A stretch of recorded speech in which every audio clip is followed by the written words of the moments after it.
What's up, guys? It is IRGT85. Happy Wednesday. It's Wednesday. You know what that means. Well, besides AEW, we have video game news to talk about. And late last night, a big Nintendo Switch update went out, and there's a lot of things to talk about with this update. There's obviously a brand new feature that's added that has been highly requested, but there's more to this that kind of remains a mystery to me, and it's something that I kind of want to put a tinfoil hat on and explore with you guys. So if this is your first time on the channel and you enjoy video game news and reviews and crap of that nature, be sure to hit that subscribe button. Be sure to like and share the video, but without any further ado, let's talk about the Nintendo Switch Firmware Update 13.0 and what sort of secrets it has in it. So like I said, this went up late last night on the East Coast, probably around 8 or 9 o'clock. I guess it's not that late, but it's late for me because I'm an old man. And like I said, a highly requested feature has finally been added to the Nintendo Switch, and that is Bluetooth audio support. Yes, you don't need to buy any more dongles or anything like that for your Bluetooth devices to play them on your Nintendo Switch.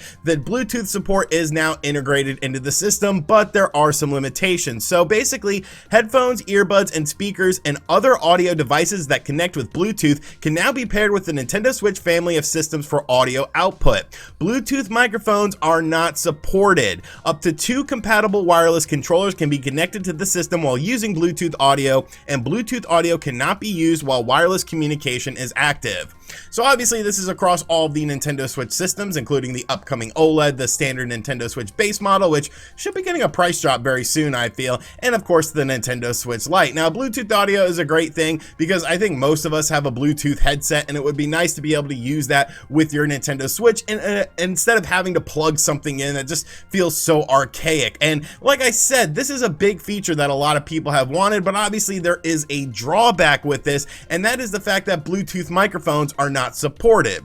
So basically that means that when you're playing a game online that uses voice chat, you can't just use a Bluetooth headset to do it. You still have to go through the archaic ways of doing things the way Nintendo wants you to do them, and it's very strange to me. It's like, well, why not include that? Like, obviously a lot of Nintendo Switch games don't have native voice chat built into it. One of my favorite games does, Friday the 13th, of course, and I felt like voice chat really added to that experience because, well, if you're Jason, you can just terrorize people, or if you're playing the game with other people, you're having to strategize and figure out a way to eliminate Jason or escape. So I think that this would have been a nice feature, but you know what? It is what it is. It's Nintendo. I guess we should be somewhat thankful that Bluetooth audio is even now available on the Switch. But one thing I find very interesting about this is they did this via a software update for the Switch. That means that, well, the system was always capable of having Bluetooth audio and Bluetooth headsets be used on the system. Nintendo just essentially had to flip a switch, no pun intended, to allow this to happen. So it's like, why did you wait so long? Like, what was the freaking holdup here? Why wasn't this available on day one? You didn't have to change the hardware of the system or anything like that in order to include this in the update. So like, why did we have to wait so long for this? It's kind of a bizarre decision that they waited over 4 years for this to be implemented into the system. But like I said, better late than never. So now your Bluetooth headphones or earbuds can be used with your Nintendo Switch. So that is a good thing in my opinion, especially if you're playing it in handheld mode or you're traveling or something like that. I think that's a big win. Some other things were added into this as well, and the last thing we're going to talk about is kind of the big mystery that we're going to put the tinfoil hat on. But basically another feature that was added was maintain internet connection in sleep mode. Basically, when this setting is enabled, systems with wired internet connections will maintain internet connection even while in sleep mode. This allows for software and add-on content to download to the system while the system is in sleep mode. The setting is enabled by default. So obviously you have to have a wired connection with this, meaning that this is only for the Nintendo Switch OLED, which we're going to talk about the OLED and the dock of that system at the end of this video because that's where things get very interesting with this update. But I guess that's a good thing. I don't really see why it has to be on a wired internet connection. Why can't we just use this whenever if it's a wireless internet connection and the system is in sleep mode and you're docking it? Like, that should be a feature that's available for everyone to use no matter what model of system they have. And they also changed how you initiate Calibrate control sticks. Now you basically go into the system settings, go to controllers and sensors, and select Calibrate control sticks, and then fully tilt the control stick in any one direction and keep it tilted for a few seconds to begin calibration. And now users can also choose whether they want to use a 2.4 gigahertz or a 5 gigahertz frequency band under connection status after selecting internet and system settings. So that's across the board. That's on every system. So that's nice if you have a 5G connection in your house and you want to utilize that, then you can do it. But here's here's where things get very interesting, and this is where the tinfoil hat stuff comes on, because I can't really make sense of why this is a thing, but it is indeed a thing. So in firmware update 13.0.0, Update Dock was added under Systems and System Settings for the Nintendo Switch OLED model, allowing for software updates for the Nintendo Switch docks with the LAN port. Dock software updates are not available for Nintendo Switch docks without a LAN port. This feature was not added to the Nintendo Switch Lite. So Update Dock is now available for the Nintendo Switch, pending you either have a Nintendo Switch with a brand new dock or the Nintendo Switch OLED model that comes with a brand new dock that has a LAN Ethernet cable connection so that you can connect a hardwired connection for your Nintendo Switch.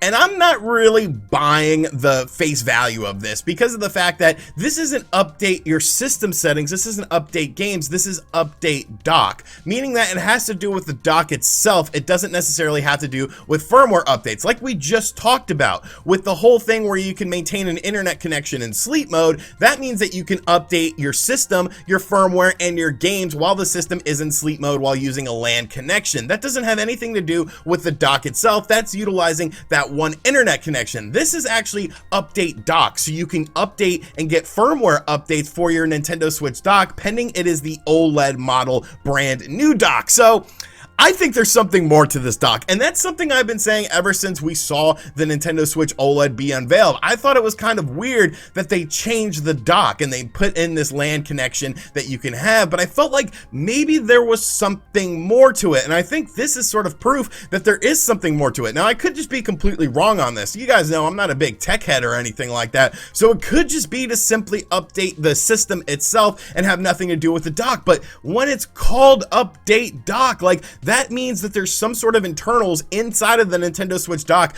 beyond just the LAN connection that are being impacted in this and that are different than the standard Nintendo Switch base dock. So what could these updates be?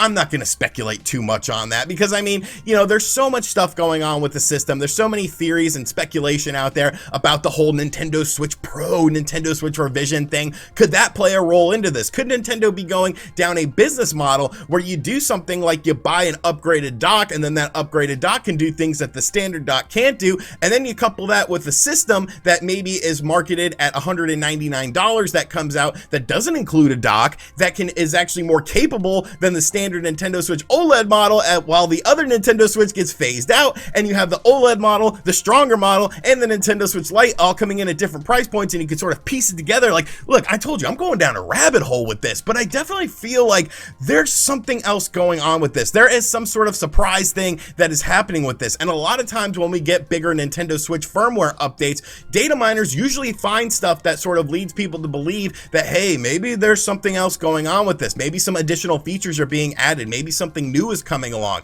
And I think the timing of this is very, very suspect right before the Nintendo Switch OLED launches, and the fact that it's updating the dock. Why are we updating the dock if the dock is just a way to convey it to the television and now it has an Ethernet cable? Look, folks, I'm going to need you guys to buy in on this. I'm going to need you guys to believe in this because it doesn't make sense. It doesn't make sense. If you can make sense of this in the comment section down below, please be my guest as to why a wired internet connection that doesn't impact the actual dock, it just impacts the system in this firmware update, would need to have updates for the dock itself, and it couldn't just utilize the system itself. Please explain that to me in the comment section down below because I feel like you can't. And if you can, then I just look like a complete idiot, which, I mean, that really isn't anything new for me. Like, you know, I look like an idiot all the time. I mean, look at me. I'm not the most attractive looking guy in the world. But yeah, so that's what's going on with this Nintendo Switch firmware update. Like I said, the Bluetooth audio stuff is cool. It should have been a microphone too, but whatever. Nintendo's getting Nintendo. But I think the other stuff, the dock related stuff, is very interesting. And could this be sort of talked about in a future Nintendo Direct whenever that's going to happen? A lot of people feel that a September Direct is coming.